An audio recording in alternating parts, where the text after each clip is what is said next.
مثوى الظالمين.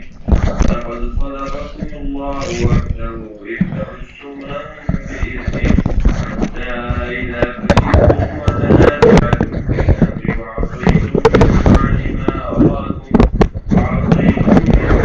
ما تحبون منكم من يريد الدنيا ومنكم من يريد الآخرة ثم صرفكم عنهم ليبتليكم ولقد عفا عنكم والله ذو فضل على المؤمنين إذ تصعدون ولا تلوون على أحد والرسول يدعوكم في أخراكم فأثابكم غما بغم لكي لا تحزنوا على ما فاتكم ولا ما أصابكم والله خبير بما تعملون.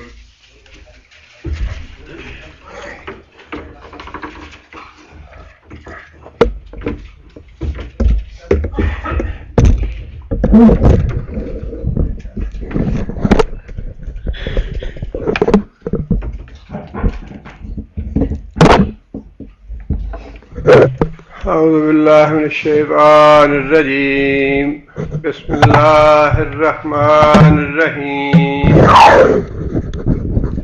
وَكَأَيٍّ من نبی، اور کتنے ہی نبی ایسے ہیں قاتل جنہوں نے قتال کیا معہ اس نبی کے ساتھ مل کر ربیون کثیر بہت سے اللہ والوں نے. غزوہ احد کی آیات پہلے بھی بیان ہو رہی ہیں اور انہی کے حوالے سے آگے بھی اللہ تعالیٰ نے یہ بات ارشاد فرمائی کہ غزوہ احد میں جو غم اور صدمہ تمہیں پہنچا، جو نقصان تمہیں ہوا، یہ کوئی نئی بات نہیں ہے کہ تم لوگوں نے نبی کے ساتھ مل کے جہاد کیا اور جہاد میں تمہارا نقصان ہوا، لوگ شہید ہو گئے، زخمی بھی ہوئے اور تمہیں بہت صدمہ اور رنج پہنچا. اللہ تعالیٰ فرماتے ہیں کہ یہ کوئی نئی بات نہیں ہے، بلکہ تم سے پہلے بھی کتنے ہی نبی ایسے ہوئے جن کے ساتھ اللہ والوں نے مل کے جہاد کیا، قتال کیا. فما وہنوا، اور ان اللہ والوں نے کمزوری نہیں دکھائی، وہن نہیں دکھایا. لما اصابہم، جو بھی انہیں تکلیف پہنچی، جو بھی انہیں دکھ پہنچا، جو بھی انہیں رنج پہنچا، اس پہ انہوں نے کمزوری نہیں دکھائی بلکہ ثابت قدم رہے، ڈٹے رہے، جمے رہے. فی سبیل اللہ، اللہ کی راہ میں. وما ضعفوا، اور نہ ہی کمزور بنے، نہ ہی کمزوری دکھائی. وما استکانوا، اور نہ ہی کافروں کے آگے جھکے. مطلب یہ ہے کہ یہ جو اسلام اور کفر کی لڑائی ہے، توحید اور شرک کا تصادم ہے، یہ کوئی نئی بات نہیں. اس سے ایک تو یہ بات معلوم ہوتی ہے کہ یہ پرانا سلسلہ چلا آ رہا ہے. ایسے نہیں ہے کہ اچھا جی یہ کام ہو جائے تو یہ سلسلہ بند ہو جائے گا، یا یہ اس کا حل ہے تاکہ آئندہ یہ نہ ہو. یہ ممکن نہیں ہے. اللہ فرماتے ہیں کہ تمہیں جو غزوہ احد میں معرکہ پیش آیا، جو معاملہ تمہارے ساتھ پیش آیا، یہ تاریخ میں کوئی نیا معاملہ نہیں ہے. یہ لڑائی تو صدیوں پرانی ہے اور چلی آ رہی ہے اور قیامت تک یہ چلتی رہے گی. یہ جہاد نہ رکا ہے اور نہ رک سکتا ہے، قیامت تک جاری رہے گا. تم سے پہلے بھی ہوتا رہا اور تم لوگ بھی کرو گے. جو اہل ایمان ہیں وہ بھی جہاد کریں گے اور آئندہ قیامت تک یہ جہاد جاری رہے گا. یہ ختم ہونے والی بات نہیں ہے. جب تک اسلام کا نام باقی ہے، جب تک اللہ اور اللہ کے رسول ہیں، جب تک یہ دین اسلام ہے، قیامت تک یہ باقی رہے گا. تب تک یہ کشمکش اور یہ لڑائی اور جھگڑا تو جاری رہنا ہے. اگر کوئی یہ کہے کہ اچھا یہ بات مان لے تو یہ معاملہ آئندہ ختم ہو جائے گا، یہ ختم ہونے والی بات ہی نہیں ہے. اس لیے اللہ تعالیٰ نے تسلی کے طور پہ اور حوصلہ دلانے کے لیے صحابہ کرام سے یہ بات کہی کہ جو معاملہ تمہارے ساتھ ہوا ہے اس پہ اب زیادہ رنجیدہ ہونے کی، اس کو دل پہ لگانے کی اور اس سے غمزدہ ہونے کی ضرورت نہیں ہے. یہ کوئی معاملہ نیا نہیں ہے، بلکہ تم سے پہلے لوگ جو تھے ان پہ زیادہ سختی آئی، ان پہ زیادہ مشکل وقت آئے، ان کی زیادہ ابتلا اور آزمائش ہوئی. نبی صلی اللہ علیہ وسلم نے فرمایا کہ تم سے پہلے جو لوگ تھے ان میں سے بعض کو زمین میں گاڑ کے آرے کے ساتھ 2 ٹکڑے کر دیے گیا، ان کا گوشت ہڈیوں سے نوچ دیا گیا، ان کو زیادہ ابتلا اور آزمائش آئے. اس لیے فرمایا کہ یہ جو تمہارے ساتھ معاملہ ہوا ہے یہ کوئی نئی بات نہیں ہے، یہ تو ہوتا چلا آ رہا ہے، اور اللہ تعالیٰ نے تمہارے ایمان کو ٹھوک بجا کے دیکھنا ہے کہ جو ایمان کا دعویٰ کرنے والے ہیں وہ اپنے دعوے میں کتنے سچے ہیں. اس لیے فرمایا کہ چونکہ پہلے لوگ جو تھے اللہ والے جو تھے، ایمان والے مراد ہیں اس سے ایمان میں پکے لوگ، اللہ کے ساتھ جن کا گہرا تعلق ہے، ہر وقت جن کے سامنے اللہ کی رضا مطلوب رہتی ہے، اللہ کی اطاعت اور فرما برداری مطلوب ہوتی ہے جنہیں. فرمایا کہ ان کے ساتھ بھی یہ معاملات ہوئے، لیکن اس کے باوجود بھی ما وہنوا، نہ تو وہ بودے بنے اور نہ ہی انہوں نے کمزوری دکھائی اور نہ ہی وہ جھکے کافروں کے آگے. یہ تینوں باتیں اللہ تعالیٰ صحابہ کرام کو مخاطب کر کے فرما رہے ہیں کہ کمزوری نہیں دکھانی اللہ کے راہ میں جہاد کرتے ہوئے، اور دوسرا یہ ہے کہ کافروں کے آگے جھکنا بھی نہیں ہے، کافروں کی باتیں یا کافروں کی شرطیں نہیں ماننی. اس لیے کہ تم سے جو پہلے تھے ان کا طرز عمل یہی رہا ہے، اسی کے حوالے سے اللہ تعالیٰ ہدایت اور نصیحت فرما رہے ہیں صحابہ کرام کو. لیکن آیت عام ہے قیامت تک کے لیے، اہل ایمان کے لیے. کافروں کے آگے جھکنا نہیں ہے، اللہ تمہارے ساتھ ہے، اللہ پہ توکل کرو، اور جہاد کے معاملے میں کمزوری دکھانے کی ضرورت نہیں ہے، جھکنے کی ضرورت نہیں ہے. بڑا طویل تفسیر اللہ نے فرمایا غزوہ احد پہ، اور سورہ جو جنگ بدر تھی، غزوہ بدر تھی، اس پہ تو اللہ تعالیٰ نے پوری سورہ نازل کر فرما دی، سورہ انفال، اور اس کے ساتھ آگے پھر سورہ توبہ بھی، ملتی جلتی دونوں صورتیں ہیں. اور غزوہ احد پہ بڑا طویل اللہ نے تبصرہ فرمایا، 5-6 مسلسل رکوع جو ہیں اسی سلسلے میں اللہ تعالیٰ نے بیان فرمایا ہے. اس میں تسلی بھی ہے، ہدایات بھی ہیں صحابہ کے لیے بھی، ہمارے لیے بھی. ایمان کو پکا کیا اللہ نے، اور پھر فرمایا کہ جو کچھ آیا ہے تم پہ یا جو صدمہ اور رنج پہنچا ہے یہ میری مرضی کے بغیر نہیں آیا، اور اس میں بڑی حکمتیں ہیں تمہارے لیے، بڑے سبق ہیں تمہارے لیے. آگے فرمایا کہ واللہ یحب الصابرین، اور اللہ تعالیٰ تو محبت کرتا ہے صبر کرنے والوں سے. یہاں پہ صبر کا لفظ جو ہے خاص طور پہ جہاد میں جو آنے والے مصائب اور ابتلا اور کافروں سے جو تصادم ہے اس میں جو تکلیفیں اور مصیبتیں آتی ہیں وہ مراد ہے صبر سے یہاں. ورنہ صبر جو ہے اس کی تو کئی قسمیں ہیں. جو ذاتی انسان کے نقصان ہیں، خسارے ہیں، ان پہ بھی صبر کرنا صبر ہی ہے.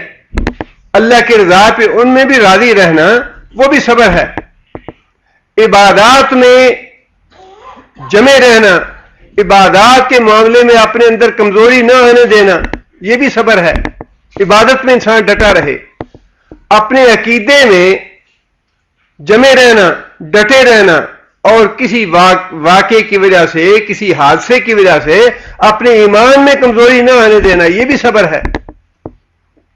ایمان پہ جمے رہنا، ایمان پہ ڈٹے رہنا، عبادات پہ جمے رہنا، اللہ اور اللہ کے رسول کے اوامر اور نواہی پہ قائم رہنا، یہ ساری صبر کی مختلف قسمیں ہیں. لیکن یہاں جو بات اللہ نے فرمائی وہ یہ ہے کہ اللہ تعالیٰ صبر کرنے والوں سے محبت کرتا ہے. میدان جہاد میں جو تکلیفیں، مصیبتیں، جو زخم یا جو شہادت کا غم اور صدمہ ہے، ان پہ جو آدمی صبر کرتا ہے، اپنے ایمان پہ ڈٹا رہتا ہے اور قائم رہتا ہے اللہ کے رسول کے وعدوں پہ، اللہ فرماتے ہیں کہ اللہ ان سے محبت کرتا ہے. اور غزوہ احد میں بڑا نقصان ہوا مسلمانوں کا، بڑی شہادتیں ہوئیں، لیکن صحابہ نے اس طرح صبر کیا جس طرح صبر کرنے کا حق ہوتا ہے. کسی ایک صحابی کی زبان سے اف تک نہیں نکلی، سی تک نہیں زبان سے نکلی، یا اللہ کی رضا کے خلاف کوئی معمولی سی بات نہیں نکلی. سوائے منافقوں کے جن کے دل میں نفاق تھا، ان میں سے کچھ پہلے بھی الگ ہو گئے، اور بعد میں بھی انہی میں سے بعض لوگوں نے کچھ باتیں کی جن کا آگے ذکر آ رہا ہے، لیکن جو ایمان والے تھے وہ اپنے ایمان پہ پکے رہے، اللہ اور اللہ کے رسول کے وعدوں پہ پکا یقین رہا انہیں کہ جو اللہ اور اللہ کے رسول فرماتے ہیں بالکل ایسا ہی ہوگا۔ اور آگے فرمایا کہ پھر وہ لوگ جو انبیاء کے ساتھ مل کے جنہوں نے جہاد کیا، جو لڑے اللہ کی راہ میں اور جو کافروں کے آگے جھکے نہیں، فرمایا کہ جب ان پہ اس طرح کا وقت آیا، رنج کا، غم کا، دکھ کا، ابتلا کا، تو ان کا طرز عمل یہ تھا کہ انہوں نے اللہ سے اپنا رابطہ کیا، اللہ سے تعلق قائم کیا، اور یہ کہا وما کان قولہم، اور نہیں تھا ان کا قول اس وقت جب ان پہ ابتلا اور رنج اور غم آیا، الا مگر ان یہ کہ قالو، انہوں نے یہ دعا مانگی، ربنا اغفر لنا ذنوبنا، یا اللہ ہمارے گناہ معاف فرما دے۔ سب سے پہلی بات، جو بھی ابتلا آتی ہے، جو بھی انسان پہ دکھ آتا ہے، جو بھی رنج آتا ہے، وہ کس وجہ سے آتا ہے؟ ہمارے گناہوں کی وجہ سے۔ تکلیفیں اور مصیبتیں، بیماریاں، رنج اور دکھ جو بھی آتے ہیں، یہ ہمارے گناہوں کی وجہ سے آتی ہیں۔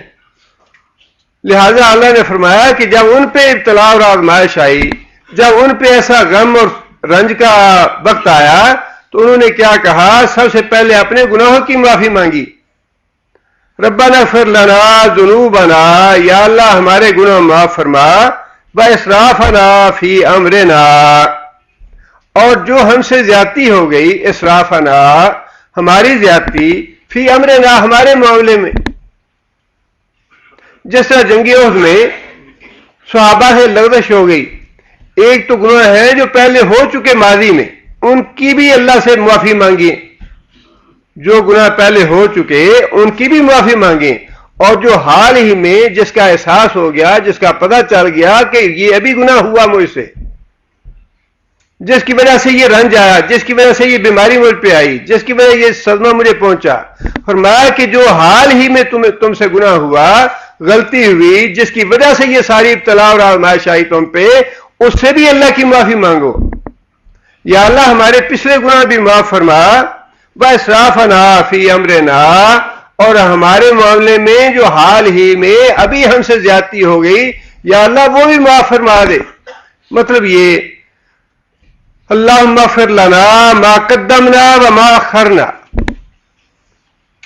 وما اسررنا وما اعلنا، یا اللہ ہمارے پچھلے بھی اور ہمارے اگلے بھی سارے گناہ معاف فرما دے، ہمارے پوشیدہ بھی اور ہمارے اعلانیہ گناہ سارے کے سارے معاف فرما، وما انت اعلم بہ منا، اور وہ گناہ بھی ہمارے معاف فرما دے جن کا تجھے ہم سے زیادہ اچھا پتا ہے۔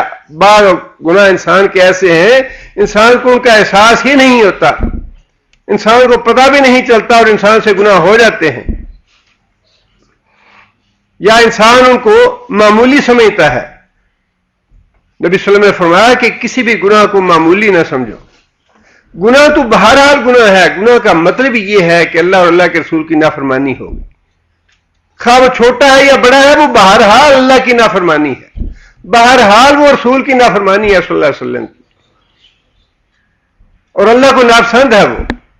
اس لیے جتنے بھی گناہ ہیں، خواہ وہ چھوٹے ہیں یا بڑے ہیں، پچھلے ہیں یا نئے ہیں، چھپے ہوئے ہیں یا اعلانیہ ہیں، جن کا ہمیں پتہ ہے وہ ہیں اور جن کا پتہ نہیں ہے وہ سارے کے سارے سب کی اللہ تعالیٰ سے معافی مانگنی چاہیے۔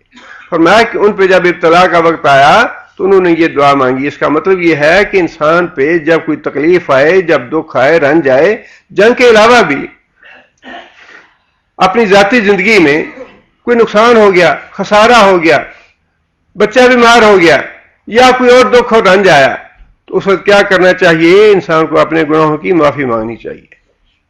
ربنا اغفر لنا ذنوبنا واسرافنا فی امرنا وثبت اقدامنا، اور ہمارے قدم ثابت قدم رکھ، کافروں کے مقابلے میں ثابت کرنی۔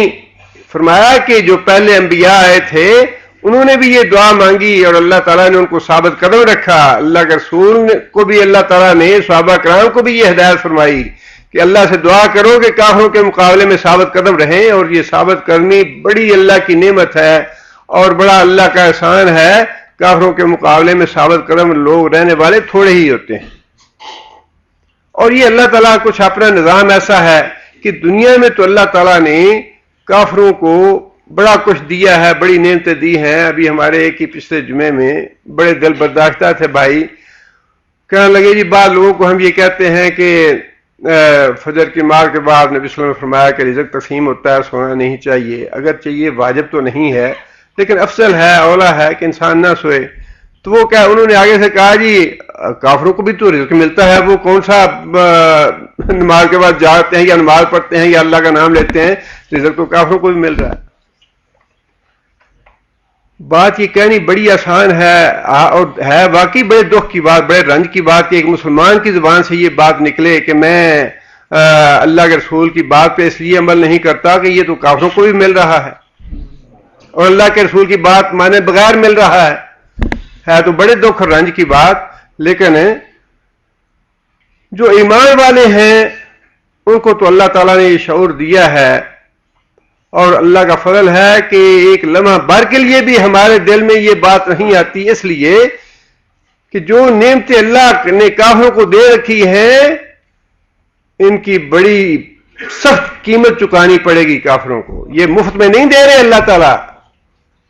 اللہ تعالیٰ جو نعمتیں ہمیں دے رہے ہیں یہ بھی مفت میں نہیں ہیں, اور جو کافروں کو دے رہے ہیں وہ تو بالکل ہی مفت نہیں ہیں. ان کی بہت بڑی قیمت چکانی پڑے گی کافروں کو. کیا آپ یہ سمجھتے ہیں یا یہ چاہتے ہیں کہ قیامت کے دن ان نعمتوں کا جس طرح حساب اللہ کافروں سے لے گا اسی طرح ہم سے بھی لے؟ کوئی مسلمان یہ کہہ سکتا ہے یا یہ پسند کرتا ہے؟ جس آدمی نے بھی اس زبان سے یہ بات نکالی اس کا مطلب تو یہی ہے کہ جس طرح اللہ کافروں سے حساب لے گا ویسا میں بھی دے لوں گا. ان نعمتوں کا بڑی قیمت ہے, ان نعمتوں کا بڑا مول چکانا پڑے گا. جو لوگ یہ سمجھتے ہیں جی اچھا جی کافروں کو تو بڑی نعمتیں ہم سے زیادہ اللہ نے دے رکھی ہیں, زیادہ ان کے آن بان اور ٹھاٹ باٹ ہے اور زیادہ ہے ان کے ملکوں میں اللہ تعالیٰ کی مال دولت زیادہ ہے. ٹھیک ہے واقعی ایسا ہی ہے, لیکن اللہ نے جو ان سے حساب لینا ہے اللہ کی پناہ مانگی اس سے. ایسی دولت اور ایسا مال اور ایسا آسائش اور ایسا آرام نہیں چاہیے ہمیں.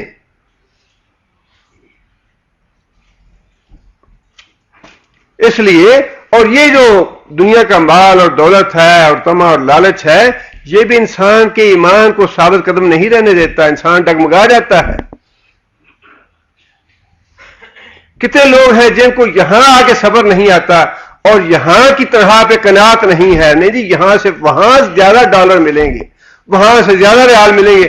اچھا جی ایک دفعہ وہاں کا پاسپورٹ بن جائے پھر نوکری یہیں آگے کرنی ہے. اگر وہاں پاسپورٹ لیتے لیتے موت آ جائے پھر ٹھیک ہے, پھر پرواہ نہیں ہے. ہاں جی بچے وہاں جا کے دفعہ پر تعلیم حاصل کر لیں پھر لائیں گے وہاں یہیں انہیں.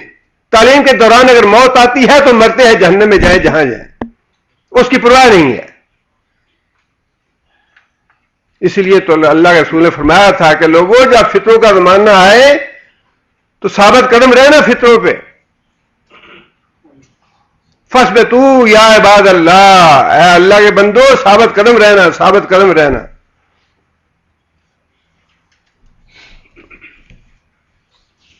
فَثَبِّتْ أَقْدَامَنَا, اور ہمارے قدم ثابت قدم رکھ. وَانصُرْنَا عَلَى الْقَوْمِ الْكَافِرِينَ, اور کافروں کے مقابلے میں ہماری مدد فرما. یہ ہے کرنے والا کام. اور مسلمان کا ہتھیار یہی ہے کہ مسلمان اللہ سے تعلق قائم کرے, اللہ سے دعا مانگے, اللہ پہ توکل کرے.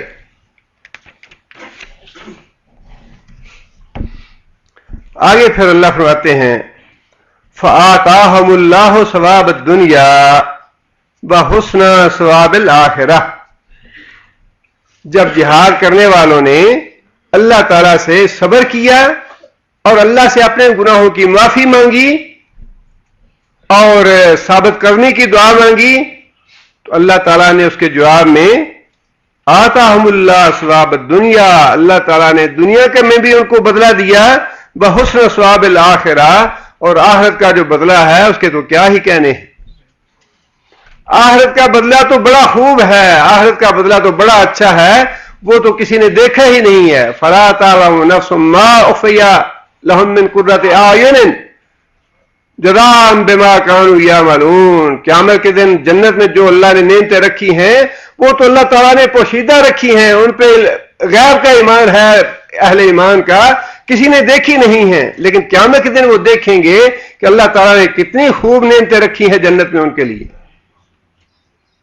لیکن فرمایا کہ ان کے صبر کی وجہ سے، ایمان پہ ڈٹے رہنے کی وجہ سے، اللہ سے دعائیں مانگنے کی وجہ سے ہم کیا کرتے ہیں؟ آتاہم اللہ ثواب الدنیا، دنیا میں بھی اللہ نے ان کو بدلا دیا، دنیا میں اللہ نے ثابت کرنی بھی دی ان کو، دنیا میں ان کا ایمان بھی محفوظ رکھا اور دنیا میں ان کو فتح اور نصرت بھی عطا فرمائی. یہ ساری باتیں اللہ تعالیٰ غزوہ احد کے حوالے سے فرما رہے ہیں.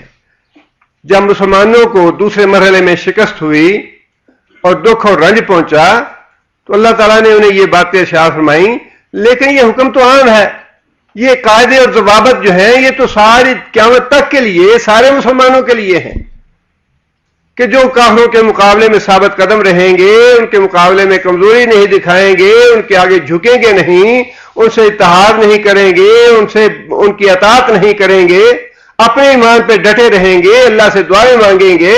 اللہ فرماتے ہیں کہ میں ان کو دنیا میں بھی بدلا دوں گا، ان کو نصرت عطا فرماؤں گا، ان کو فتح عطا فرماؤں گا، ان کا ایمان محفوظ رکھوں گا، ان کو ذلیل و رسوا نہیں ہونے دوں گا.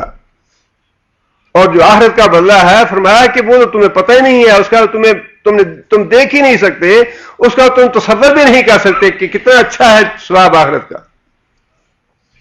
آگے فرمایا واللہ یحب المحسنین، اور اللہ تعالی پسند کرتا ہے احسان کرنے والوں کو.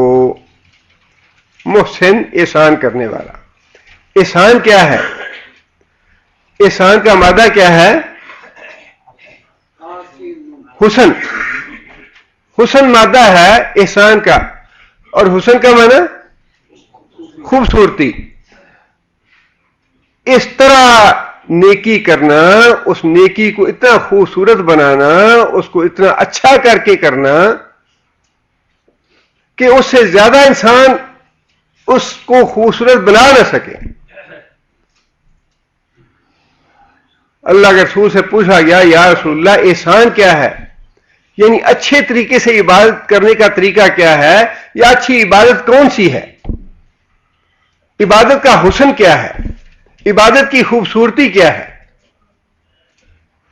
فرمایا کہ عبادت کی خوبصورتی یہ ہے کہ تو عبادت اس طرح کرے جس طرح عبادت کے دوران تو اللہ کو دیکھ رہا ہے، تو اللہ کو دیکھ رہا ہے.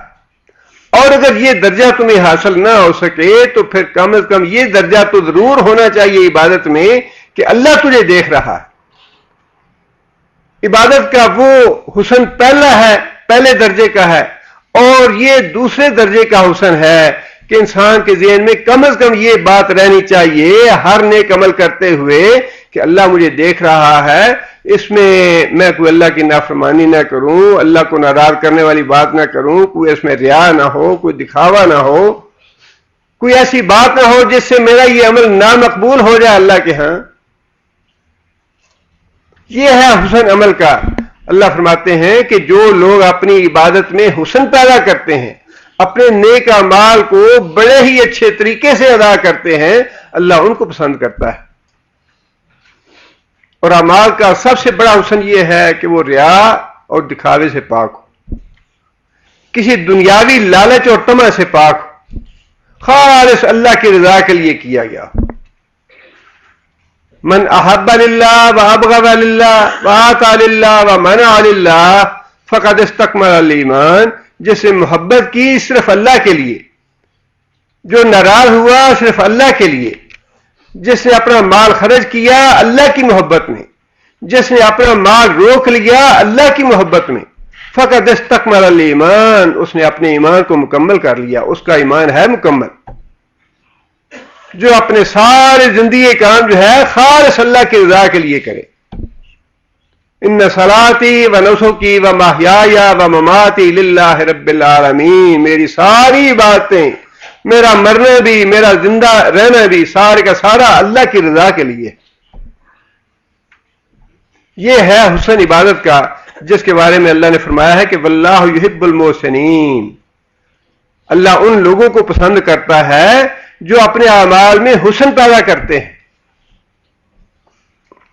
آگے پھر فرمایا کہ یا ایھا الذین آمنوا، اے لوگوں جو ایمان لائے ہو، ان تطیعوا الذین کفروا، ان تطیعوا، اگر تم اطاعت کرو گے، اگر تم مان لو گے بات ان لوگوں کی الذین کفروا، جنہوں نے کفر کیا، یردوکم، پلٹا دیں گے تم کو، رد کرنا، پھیر دینا، پلٹا دینا، یردوکم، وہ پھیر دیں گے تم کو، علی اعقابکم، تمہاری ایڑیوں کے بل، فتنقلبوا، اور تم پلٹ جاؤ گے خاسرین، خسارہ پانے والے ہو جاؤ گے، خسارہ پانے والوں سے۔ اگر تم کافروں کی بات مانو گے تو تم خسارہ پانے والوں سے ہو جاؤ گے۔ یہاں کافروں کا لفظ کن کے لیے استعمال ہوا؟ منافقوں کے لیے، جنہوں نے غزوہ احد میں جب مسلمانوں کو رنج اور صدمہ پہنچا تو یہ کہنا شروع کر دیا کہ ہمیں کوشش کرنی چاہیے کہ ابو سفیان سے رابطہ کر کے عبداللہ بن ابی سے درخواست کرنی چاہیے کہ ابو سفیان سے امان لے مسلمانوں کے لیے۔ وقت بڑا نادر تھا، آپ اندازہ لگائیں کہ مسلمانوں کے 70 آدمی شہید ہو گئے اور اتنے ہی زخمی مسلمان تھے، اور تعداد کتنی تھی مسلمانوں کی؟ ساری 700، اور سارا لشکر 700 کا منتشر ہو گیا، بکھر گیا۔ اور مسلمانوں کو یہ ڈر بھی تھا کہ اس حالت میں اگر کفار یا مشرکین کے دل میں یہ بات آ گئی کہ مدینہ کے اندر داخل ہو جائیں اور مسلمانوں کے بیوی بچوں کو قتل کر دیں تو انہیں کون روکے گا؟ وہ تو اللہ تعالیٰ کی طرف سے ایک امر ایسا تھا کہ کافروں کی مت ماری گئی اور ان کے دماغ میں یہ بات آئی نہیں کہ اب مسلمانوں کو اتنا نقصان پہنچ چکا ہے تو ہم ان مسلمانوں کے لوگوں کو قیدی بنائیں یا مدینے میں داخل ہو کے ان کا کوئی نقصان کریں۔ اللہ تعالیٰ نے ان کی مت مار دی اور واپس پلٹ گئے، ورنہ نقصان تو اتنا ہو چکا تھا مسلمانوں کا، اور مسلمان اتنے رنجیدہ اور غمزدہ تھے اس مرحلے میں کہ اگر کافر اور مشرک چاہتے اور مدینے میں داخل ہو جاتے اور مسلمانوں کے گھروں میں داخل ہو کے ان کے بچوں کو عورتوں کو قتل کر دیتے تو ان کے لیے معاملہ بڑا آسان تھا، لیکن یہ تو اللہ تعالیٰ کی حکمت تھی اور اللہ کا امر تھا کہ وہ ایسا نہیں کر پائے۔ اس موقع پہ منافقوں نے یہ بات کہی کہ اس کے علاوہ اب کوئی اور راستہ نہیں ہے کہ جو کافروں کا سردار ہے ابو سفیان، اس سے پناہ طلب کی جائے۔ اور بعض منافقوں نے یہ کہنا شروع کر دیا کہ اگر یہ واقعی اللہ کا سچا نبی ہوتا تو پھر ان کے ساتھ یہ معاملہ اس طرح کی شکست کیوں ہوتی، انہیں اس طرح کا نقصان کیوں پہنچتا انہیں؟ لہذا ہمیں اپنے اصل دین پہ واپس چلے جانا چاہیے۔ اس طرح کی باتیں منافقوں نے کہنی شروع کر دیں۔ اللہ تعالیٰ کا اشارہ ان منافقوں کی باتوں کی طرف ہے کہ اے لوگوں جو ایمان لائے ہو، اگر تم نے ان منافقوں کی باتیں مان لی ہوتی یا اگر تم ان منافقوں کی باتیں مان لو گے تو یہ تو چاہتے ہیں کہ تمہیں تمہارے دین سے، تمہارے ایمان سے پھیر دیں اور تم خسارہ پانے والوں میں سے ہو جاؤ جیسے کہ یہ خود ہیں۔ اور یہ بات اللہ تعالیٰ نے قرآن مجید میں بار بار مختلف انداز سے ہمیں بتائی ہے کہ کافر جو ہے یہ تم سے حسد کرتے ہیں۔ کافروں کی دلی خواہش یہ ہے کہ جو گندی تہذیب اور گندا نظام ہمارا ہے وہی گندی تہذیب اور گندا نظام ہم مسلمان ملکوں کے اوپر بھی نافذ کریں اور ان کو بھی ویسا کافر بنائیں جیسے ہم کافر ہیں۔ بڑے واضح اور کھلے الفاظ میں بار بار اللہ تعالیٰ نے یہ بات ارشاد فرمائی ہے، بدو لو تکفرون کما کفروا، یہ کافر چاہتے ہیں کہ ویسا ہی کفر تم بھی کرو جیسا کفر ہم نے کیا ہے، فتکونون سواء، اور ہم سارے برابر ہو جائیں، ایک جیسے ہو جائیں، جیسے ہم کافر ہیں، جیسے ہم یہودی اور عیسائی ہیں ویسے ہی مسلمان بھی یہودی اور عیسائی بن جائیں۔ لیکن یہ تو عقل جو ہے صرف اسے ہی آئے گی جسے اللہ دے گا یا جس کے نصیب میں اللہ نے قرآن لکھنا یا قرآن پڑھنا جو ہے وہ لکھا ہے، جس کے نصیب میں اللہ نے ہدایت لکھی ہے اسے ہی ہدایت آئے گی. ورنہ آج کتنے لوگ ہیں جو یہودیوں اور عیسائیوں کی تہذیب پہ اور ان کے کلچر پہ، اللہ تعالیٰ معاف کرے. اب ویلنٹائن ڈے جو ہے یہ باقاعدہ تہوار بن گیا ہے. باقاعدہ اسکولوں اور کالجوں میں جیسا عید کی چھٹیاں ہوتی ہیں اسی طرح تہوار منایا جاتا ہے، حکومت کی سرپرستی میں منایا جاتا ہے اور انکریج کیا جاتا ہے باقاعدہ. اس دفعہ تو اللہ تعالیٰ معاف کرے لو جیز بنائی گئی کالجوں اور یونیورسٹیوں میں، جس میں لڑکے اور لڑکیاں جو آپس میں لو کرتے ہیں ان کو بند کیا گیا اور راستے میں گزرتی ہوئی باپردہ لڑکیوں کو راستوں میں پھول لے کے تو تنگ کیا گیا، پریشان کیا گیا. یہ تہذیب کس کی ہے؟ کس طرف ہم جا رہے ہیں؟ یہ تو وہی بات ہے جو اللہ نے بار بار جس کی تنبیہ فرمائی ہے کہ تم آگاہ رہو، خبردار رہو. یہ اپنی تہذیب تم پہ مسلط کرنا چاہتے ہیں اور ہم بڑے کھلے دل سے ان کو ویلکم کر رہے ہیں. یہ کن کے بچے ہیں؟ یہ کن کی اولادیں ہیں؟ ایک ظلم تو یہ ہوا کہ ہمیں ہمارے ماں باپ نے لکھانا پڑھایا نہیں سکھایا یا ہمارا ایمان پکا نہیں کیا، ہمیں دین سے دور رکھا، ہمیں قرآن و حدیث سے دور رکھا. اور دوسرا ظلم ہم یہ کر رہے ہیں کہ ہم اپنی اولاد کو بھی اسی طرح نالائق اور جاہل بنا کے رکھا ہوا ہے.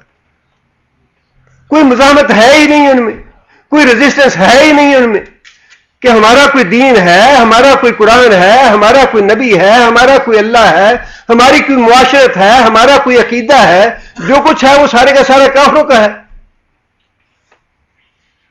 یہ کیوں ہو رہا ہے ایسے؟ یہ اس وجہ سے ہو رہا ہے کہ ہمارے آباء و اجداد نے بھی یہ غلطی کی، کمزوری دکھائی اور اسی کمزوری کا مظاہرہ ہم بھی کر رہے ہیں.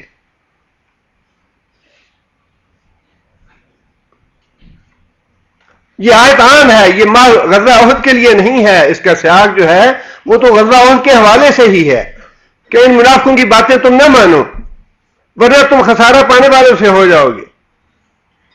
اس دفعہ تو پاکستان میں اللہ تعالیٰ معاف کرے ڈاگ شو بھی ہوا ہے. ڈاگ شو وہ ایک خبیث کتوں کا جو زیادہ دلدادہ تھا اور شوقین تھا، وہ بے ایمان خبیث لوگ جو ہیں ایسا اللہ تعالیٰ معاف کرے کیا کہیں کہ پوری قوم کو کتوں کا دوست بنا گیا ہے. کوئی اللہ والا کوئی نہیں رہا، کوئی اللہ کے دین کا نام لینے والا کوئی نہیں رہا، کوئی کافروں کی اور کوئی یہ منافقوں اور یہودیوں اور عیسائیوں کی تہذیب کے آگے بند باندھنے والا کوئی نہیں رہا. اور کہتے یہ ہے جی پاکستان کا کیا مطلب، کیا لا الہ الا اللہ، پاکستان جو ہے اسلام کے لیے بنا ہے، اسلام نافذ کرنا تھا. سارا دھوکہ اور فریب اور جھوٹ کہا تم نے. ایک دن کے لیے بھی تم نے کلمے کا نام لیا ہے.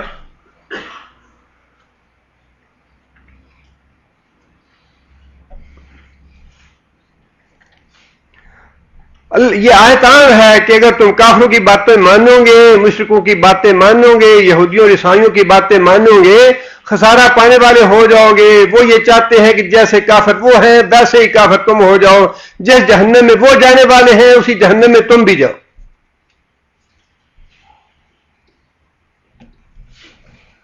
آگے پھر اللہ فرماتے ہیں بل اللہ مولاکم، بل اللہ مولاکم. بلکہ سے بات تو شروع نہیں ہوتی. فکرے کا آغاز جو ہے بلکہ سے تو کبھی بھی نہیں ہوتا. ایسے ہی آدمی کہے اچھا بلکہ میری مراد یہ ہے، ایسے تو نہیں ہوتا. بلکہ تو یوں ہوتا ہے کہ اچھا بات یہ نہیں ہے بلکہ بات یوں ہے. وہ بات یوں نہیں ہے، وہ کیا ہے؟ بلکہ کے بعد والی بات تو اللہ نے فرما دی. بلکہ تمہارا مولا، تمہارا دوست، تمہارا سرپرست جو ہے وہ اللہ ہے. بلکہ سے پہلے کیا ہے؟ بلکہ سے پہلے وہی بات ہے جس کی اللہ تعالیٰ نے بعد میں بات ارشاد فرمائی. بلکہ تمہارا دوست اللہ ہے، تمہارے دوست کافر اور مشرک نہیں ہے. یہ ہے بلکہ سے پہلے کی بات. تمہارے دوست کافر نہیں ہیں، مشرک نہیں ہیں، یہودی نہیں ہیں، عیسائی نہیں ہیں، ہندو نہیں ہیں، سکھ نہیں ہیں، یہ تمہارے دوست نہیں ہیں، بل اللہ مولاکم، تمہارا دوست صرف اللہ ہے۔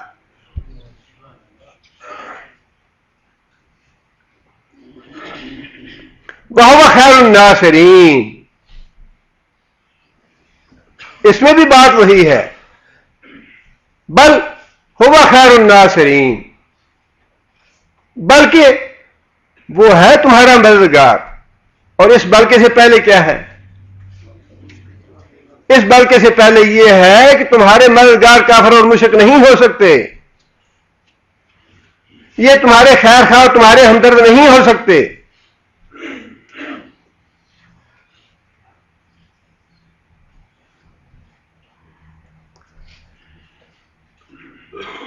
شرعی مسئلہ یہی ہے کہ کفار جو ہیں ان کو مسلمانوں کے ملکوں میں کلیدی مناصب اور کلیدی عہدے نہیں دینے چاہیے، ان کو اپنے معاملات کا رازدار نہیں بنانا چاہیے۔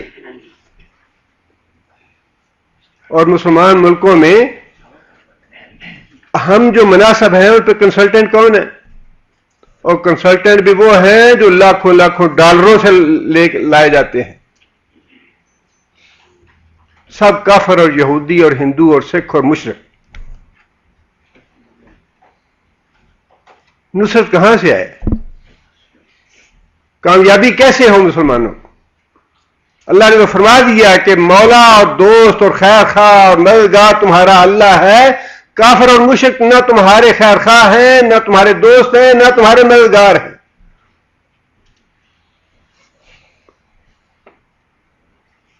آگے پھر اللہ تعالیٰ نے یہ بات ارشاد فرمائی، اور یہ بھی غزوہ احد کے حوالے سے ہے، اور بات تو پھر وہی ہے کہ بات عام ہے، نصیحت ہے سارے اہل ایمان کے لیے، سارے مسلمانوں کے لیے، قیامت تک کے لیے۔ یہ ساری باتیں جو ہیں قرآن مجید تو قیامت تک کے لیے ہے، اور ان کے نزول کا اسباب ہیں نزول کے، لیکن احکام جو ہے وہ قیامت تک کے لیے ہے، ہدایات قیامت تک کے لیے ہے، عبرت اور درس جو ہے وہ قیامت تک کے لیے ہے، ہر آیت میں مسلمانوں کے لیے۔ فرمایا سنلقی فی قلوب الذین کفروا الرعب،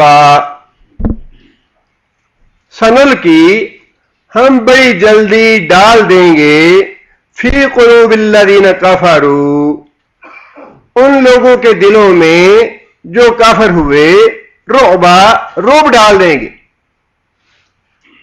یہ ہے نتیجہ ایمان پہ جمے رہنے کا، کافروں کے مقابلے میں کمزوری نہ دکھانے کا، کافروں کے آگے نہ جھکنے کا، ثابت قدم رہنے کا، اللہ سے دعائیں مانگنے کا۔ اللہ فرماتے ہیں کہ تم نے مجھ سے دعائیں مانگی، اپنے گناہوں کی معافی مانگی، کافروں کے آگے جھکے نہیں، لہذا اس کے نتیجے میں کافروں کے دلوں میں تمہارا رعب ڈال دوں گا۔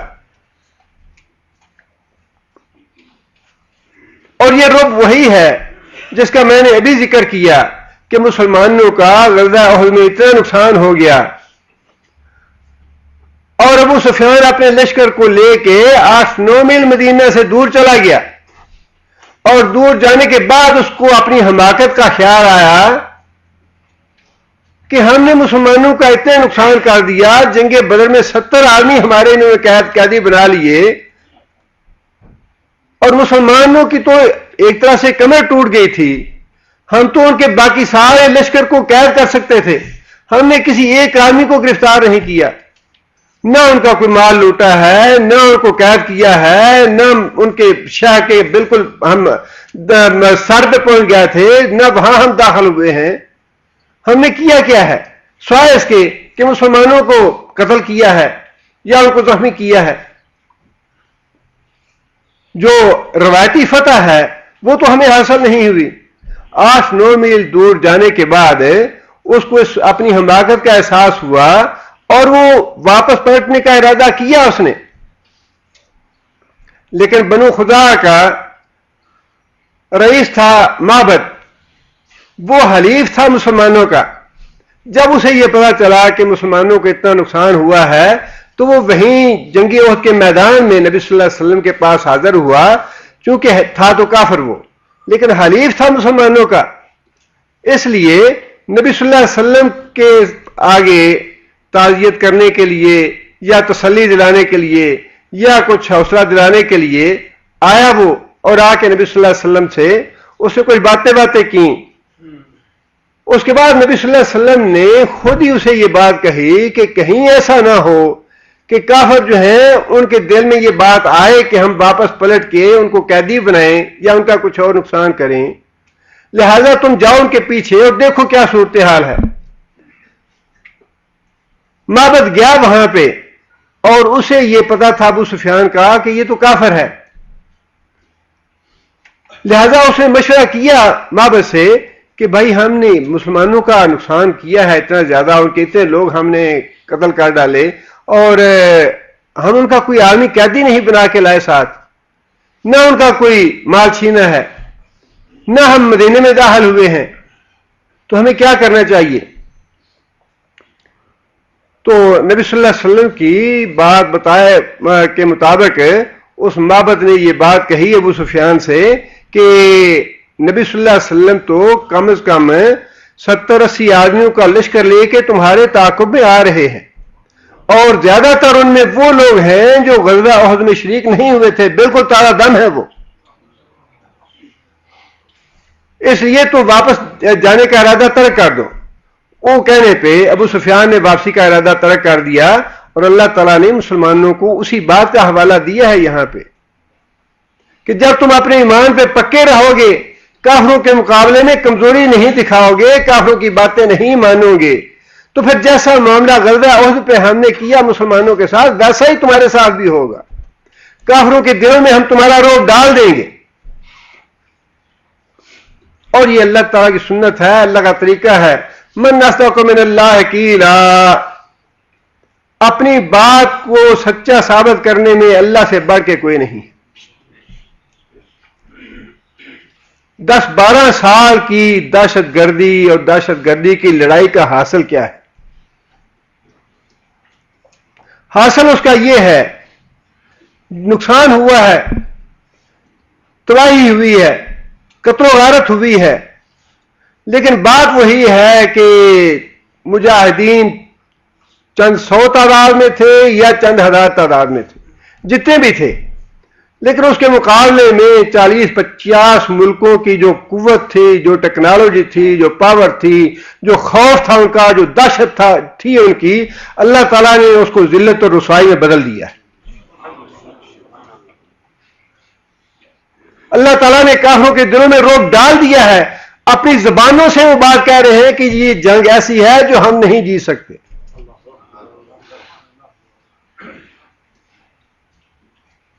یہ کیا چیز ہے؟ یہ وہی چیز ہے جو اللہ فرماتے ہیں کہ تم اگر اپنے ایمان پہ قائم رہو گے، اپنے گناہوں کی معافی مانگتے رہو گے، کافروں کے آگے جھکو گے نہیں، کافروں کے آگے دبو گے نہیں، ان کی بات نہیں مانو گے، تو میں ان کے دلوں میں تمہارا رعب ڈال دوں گا، اور ساری قوت اور سپر پاور ہوتے ہوئے بھی وہ تمہارے آگے جھکنے پہ مجبور ہو جائیں گے.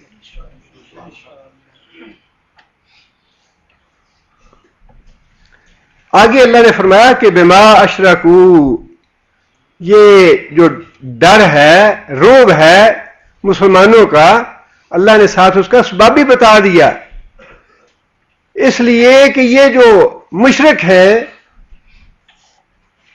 انہیں اس بات کا پتہ ہے کہ جن کو ہم اللہ کا شریک ٹھہراتے ہیں یہ ان کی حقیقت کیا ہے.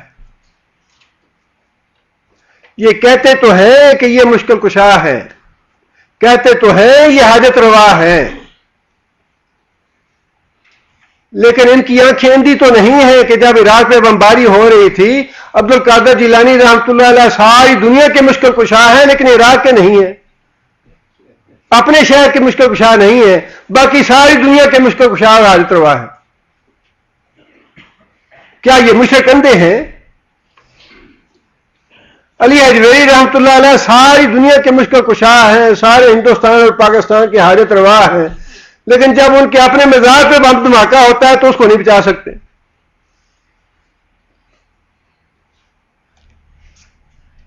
اور اللہ تعالیٰ نے یہ بات جو مشرک آج محسوس کر رہے ہیں، بہت پہلے اللہ تعالیٰ نے 1400 سال پہلے اللہ تعالیٰ نے یہ بات بتا دی.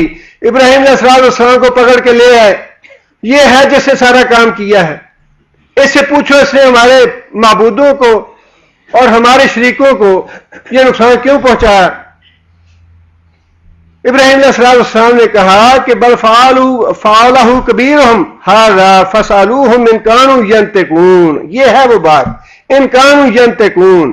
اگر یہ تمہارے شریک جو مر گئے ہیں، قبروں میں پڑے ہیں، یا یہ پتھروں کے جو معبود ہیں تمہارے، جن کے آگے تم شرینیاں رکھتے ہو، چڑھاوے چڑھاتے ہو، جن کی نظریں نیالے دیتے ہو، ان کانوا ینطقون، اگر یہ بولنے والے ہیں، بول سکتے ہیں، تو خود ان سے پوچھو کہ ان کا بیڑا غرق کیسے کیا ہے.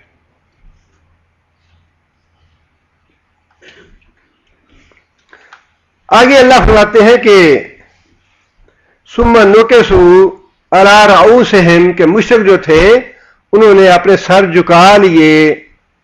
نکسوا علی رؤوسہم، جب ابراہیم علیہ السلام نے یہ بات کہی کہ ان سے پوچھو جنہیں تم نے اپنا حاجت روا اور مشکل کشا سمجھ رکھا ہے، تو مشرکوں نے یہ بات خود اپنی زبان سے کہی، اقرار کیا اس بات کا. لقد علمت ما هؤلاء ينطقون، ابراہیم تمہیں تو پتا ہے کہ یہ بولتے نہیں. بیوقوفو، ابراہیم کو کیا کہتے ہو؟ ابراہیم تو تمہیں مت دے رہا ہے.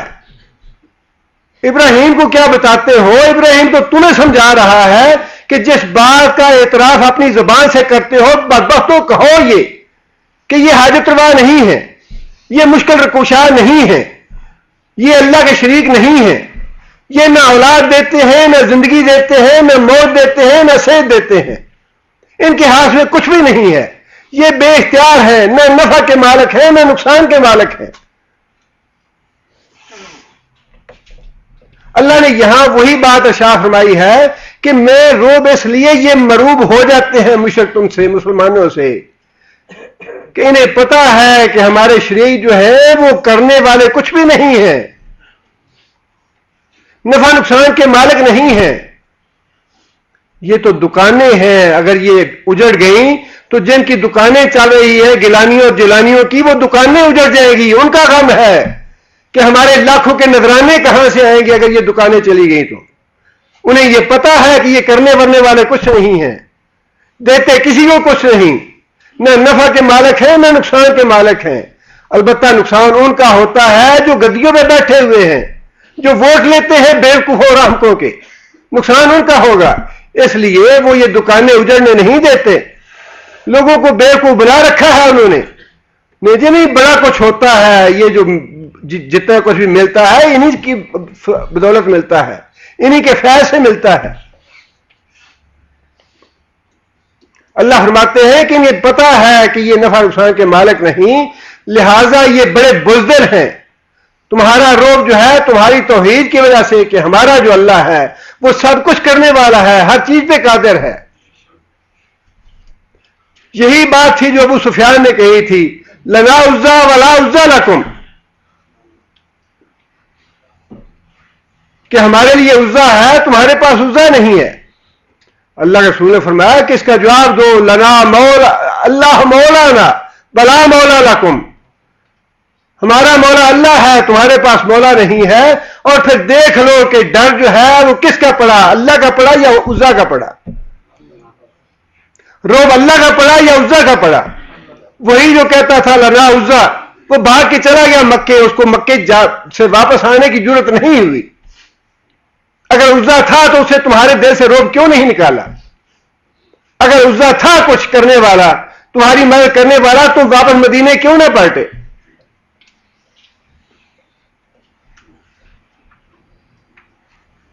اللہ فرماتے ہیں کہ میں کافروں کے دلوں میں تمہارا روب ڈال دوں گا، بما اشرکو، ان کے شرک کی وجہ سے. شرک انسان کو بزدل بنا دیتا ہے. مشرکوں کو پتا ہے کہ ہمارے ٹھہرائے ہوئے شریک کچھ نہیں کر سکتے، ان کے ہاتھوں میں کچھ نہیں ہے. یہ ساری قصے کہانیاں ہیں جن سے جاہل لوگوں کو بیوقوف بنایا جاتا ہے.